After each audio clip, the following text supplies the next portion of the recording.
Hi students. So today in our class we are going to discuss some few concepts related to our second half of your third module. It may consist of a thermistor, photodiode, optocoupler and SCRs. So in that first we are going to discuss about a thermistor. So a thermistor is a device which is used to measure the temperature. So here they have simple statement here we have indicated for the thermistor. So thermistor is a temperature sensing element which measures the temperature according to the change in the resistance value. So as soon as there is a change in the temperature in a particular place, there will be change in the resistance value will occurs. So this kind of thermistors are generally manufactured by using constructions are done by using a ceramic or polymer materials. So these are available in various forms like discs, rods and washers, etc. So now we are going to discuss how these thermistors are constructed and what are the shapes it is available and how the resistance value is changing. So these kind of technical details we are going to see in detail. So this is a symbolic representation of the thermistor. So the thermistors are generally represented in US and Japanese peoples represents a thermistor like this.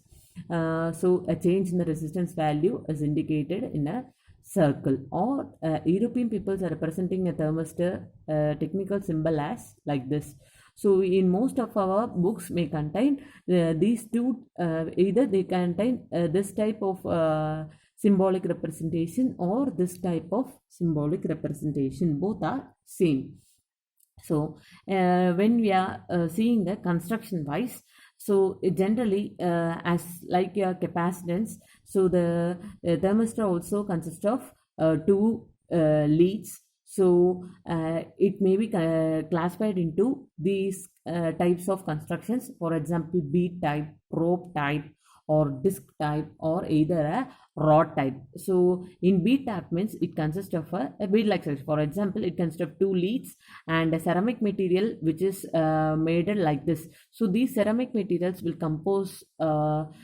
consist of metallic oxides also. So metallic oxides and some PN semiconductors are mixed in a slurry form and they are heated in a furnace, and after that heating process you will get a beads like this. So these beads are covered with a glass.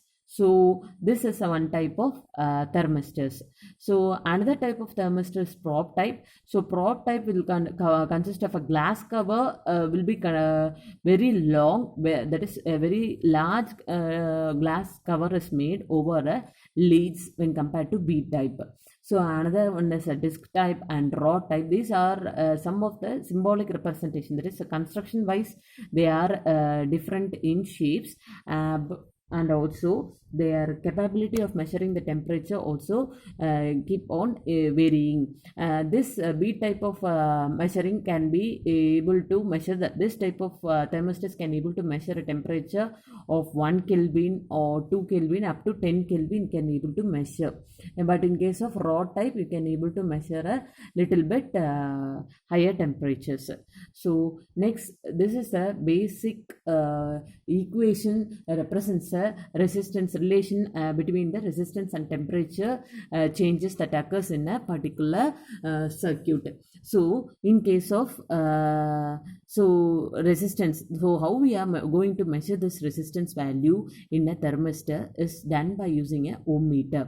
So ohm meter is a device which is used to measure the change in the temperature that change in the resistance value that occurs in a thermistors. So R1 is a resistance of a temperature at which we are going to measure. For example, R1 is the resistance value at the temperature T1 and R2 is the temperature resistance value at the temperature T2. So T2 is a reference temperature. For example, it may be at 25 degrees Celsius, that is our room temperature. So at room temperature, what is the resistance value? That will be the value of R2. And T1 is the temperature at which we are going to measure the unknown temperature we are going to measure. So this unknown temperature is related with the output resistance value of that thermistor. If we are using a that is, if we are using a thermistor whose resistance value, output resistance value will be R1. So by finding the value of R1, we can able to measure the temperature, unknown temperature value T1. So beta is a proportionality constant. So generally this beta is represented to be a your temperature coefficient. So if we are selecting the beta as very high, it is very sensitive to your change in the temperature. So how we are able to select this beta value is depending upon the material used for constructing this thermistor. So as you can see that the change in the resistance is directly proportional to the change in the temperature. The proportionality constant is K. So after that you can come to the conclusion that there are two types of thermistors are there. One is positive temperature coefficient and the other is negative temperature coefficient. A positive temperature coefficient is one which has a direct relationship. For example, the resistance is directly proportional to the temperature. As the increase in the resistance value, there will be increase in the temperatures also. That is, the temperature increases, the resistance values also increases. But in case of negative temperature coefficient thermistors, as soon as the temperature increases, as the temperature value increases, the resistance value that is keep on decreasing. So this is a basic relation between the resistance and temperatures. Normally we take a temperature along the x-axis and resistance value along the y-axis. So the advantages of using thermistors are they are cheap, that is low cost, and sensitive to is very high. As we make the beta value very high, we can able to make the thermistor very sensitive to the small change in the temperature, and its size is very small when compared to other types of temperature measuring devices, and it has good stability, high output signal, easy to transport as its size is very less. So but it has some drawbacks. So you can see the disadvantages of thermistors. So the thermistor consists of non-linear output.